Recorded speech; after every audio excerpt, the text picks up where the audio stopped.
Gaspare Tagliacozzi, a pioneer of plastic surgery, defines plastic surgery as the art devoted to repairing congenital or acquired defects.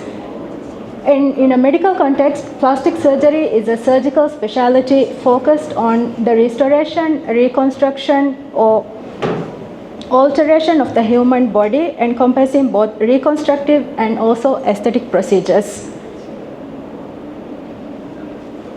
So I will be looking at these two things in my presentation: origin of plastic surgery and also plastic surgery in the Maldives. So these are the important timelines I'll be highlighting in my presentation. First is the ancient period, then comes the Middle Ages, then Renaissance to Enlightenment, then the birth of modern surgery in the 19th century and modernization and specialization of this field, and also innovation and integration in the 21st century will be looked in this presentation. So when we look at the ancient period, while plastic surgery as we know today didn't exist in the ancient times, rudimentary forms of reconstructive surgery, particularly for the nose and the ears, were practiced in ancient civilization, particularly in the ancient Egypt, ancient India, and also in Greece and Rome. So looking at 3000 BC in Egypt, this ancient Egypt is actually considered as the birthplace of the primitive plastic surgery, with the Edwin Smith papyrus. It's a medical text which is dated around 2500 to 3000 BC, which contains the earliest known mention of reconstructive procedures specifically for repairing broken noses. And then comes in 600 BC in India. Actually, during this period, amputation of the nose was a very common practice in India. So they started developing techniques to reconstruct the nose during these ages. So there is Sushruta, an ancient Indian physician who wrote the Sushruta Samhita, one of the earliest texts dating, which describes the reconstructive surgeries. And this actually developed the rhinoplasty techniques used in the forehead flaps, which is considered as the foundation method in plastic surgery. Then around the 400 BC in Greece and Rome, Hippocrates developed a systemic approach to wound care and also wound healing. And Roman medical texts described ear and lip reconstructions, often after gladiator injuries.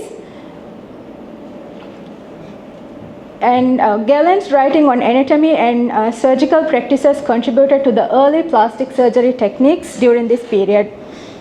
Actually in Rome, Cornelius Celsus, author of a book called De Medicina, reported lip closure techniques by means of flap. This book actually was a guide for surgeons for over 1700 years after this also. So now we'll look at the Middle Ages. During this time, actually Arabic medicine during the 10th to 11th century was where the significant advancement and innovation began, and building upon the knowledge of actually the ancient Greeks, Indians, and Roman traditions, they actually started building on this, and Arabic medication was the beginning of this. So during this period, the most notable figure was an Islamic physician known as Al-Zahrawi, who describes surgical instruments, cauterization, and use of sutures in his book known as Al-Tasrif. This actually 30-volume Arabic encyclopedia, Kitab al-Tasrif. This is on medicine and surgery, and the book was also translated into Latin in the 12th century, and this remained as the primary source of surgery in the Europe for the next 500 years. Then comes the early 15th century. So during the early 15th century, the Branca family of Sicily, they practiced nasal reconstructions. They reconstructed noses using skin from cheek, and later his son later his son actually modified this technique, and he started using skin from the forearm as flaps, and they practiced actually this as a secret family tradition. It was not known to anybody else, only in this family this was practiced. But later on, these techniques of Gustavo and Antonio were used for nasal reconstruction using skin flaps and forearms. This technique later was modified by Gasparo Tagliacozzi in the late 15th century. So I have actually shown a picture. The second picture, that is actually the Al-Tasrif book. It's 2 pages from that book where some surgical instruments were also drawn by him in that book. So now looking at the Renaissance to Enlightenment, during this period, surgeons began to actually study the human anatomy through dissections, improving their surgical techniques. And one of the greatest surgical figures of the Renaissance period was actually Frenchman Ambroise Paré, who was a barber surgeon. During these times, there were barber surgeons, and he revolutionized the surgical practice in several ways actually. He liked using less painful ways. There was a lot of gunshot wounds, and previously there were, according to him, like dehumanizing ways of treating the wounds. So he actually, what he did was he used techniques which were not that painful for the people during this time. And he also used suturing to close the cleft lips, and then he used obturators or gold or silver plates while he was repairing the cleft palates. So during this time, the repairing of these congenital anomalies of the lip and the palate was also closed. But rather than closing the palate defect, he used an obturator, which is a plate made out of gold or silver, and he kept the plate over the gap in the palate, and then he used thread and needle to suture this palate in place. So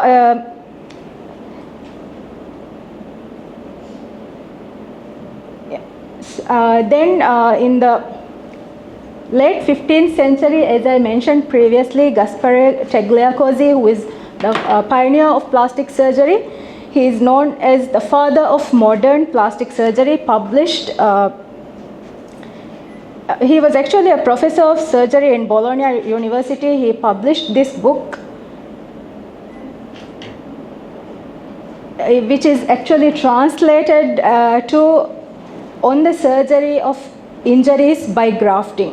This is the name of the book, which translates in English as On the Surgeries of Injuries by Grafting.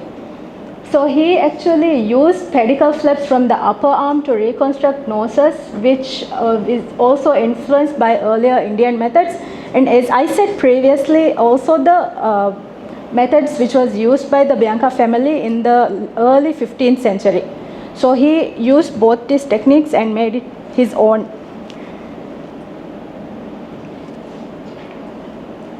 So this is one of the pictures where you can see preoperatively and then during the procedure and after.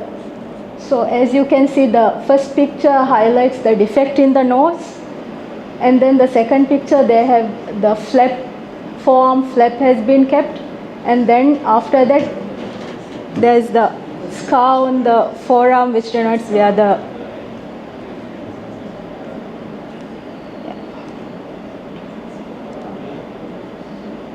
So then comes the birth of the modern surgery. This is with the advancement of anesthesia in 1846, and the possibility of closing the donor site primarily became easier, and this made leaving a scar that was often unnoticeable come true. So previously previous picture also, there was a huge defect in the donor site. So because of this, closing the donor site became a thing in 1846 with the advancement of the techniques and also the introduction of anesthesia.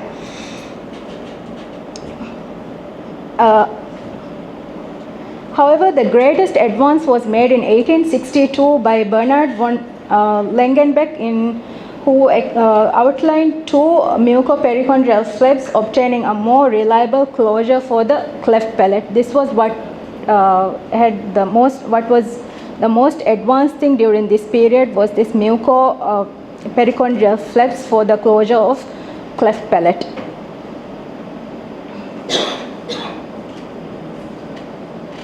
And also in the 1890s, a German surgeon made significant contributions to modern facial plastic surgery, particularly the rhinoplasty, which is considered as the father of who is also considered as the father of modern aesthetic surgery. Jacques Joseph, actually, his name is. He's a German surgeon who lived in 1890s. And during 1865, Joseph Lister introduced antiseptic surgery, so this greatly reduced postoperative infections, making more complex surgeries actually viable for. And in 1890s, like I said, pioneer of aesthetic surgery, he performed nasal reshaping or rhinoplasty for cosmetic and psychological reasons.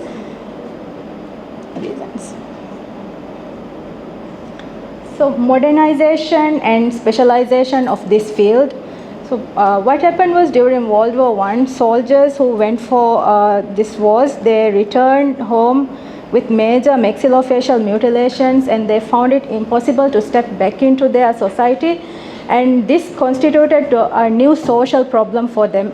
And what happened was, due to this, the increase for the demand for reconstructive procedures increased during this time. And during this time, surgeons like Sir Harold Gillis, who was a New Zealand surgeon who trained in England, he developed facial reconstruction for these soldiers, and he pioneered the tube pedicle flaps for facial reconstruction during this period.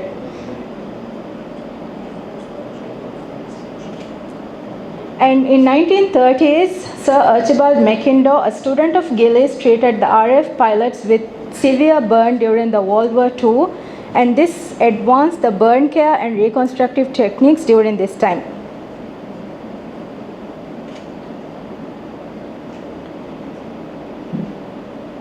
So in 1931, the first professional organization, or the formation of American Society of Plastic Surgeons, was in 1931, and this helped to standardize the practices and also to promote safety while doing these procedures. So before this organization was formed, there was no actually rules for these procedures. So after this, there was standard practices for these procedures. And in 1946, the American Board of Plastic Surgery was established, and the recognition of plastic surgery as a distinct medical specialty was done.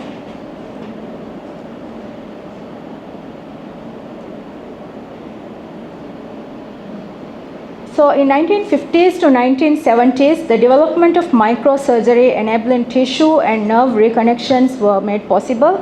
And the first free flap procedures, that is the transfer of the skin and also the underlying tissue with the blood supply, was made possible during this time. And also in 1960s, William Littler and Eric Moberg described the free flaps in reconstructive surgery during this time. And also silicone implants were introduced for breast reconstruction and augmentation also during this period. And in 1980s, the explosion of cosmetic plastic surgery with better tools, techniques, and anesthesia. And also during this time, liposuction and Botox again re-emerged. So this is actually in this picture, that was the original wax teaching model used in the 1970s.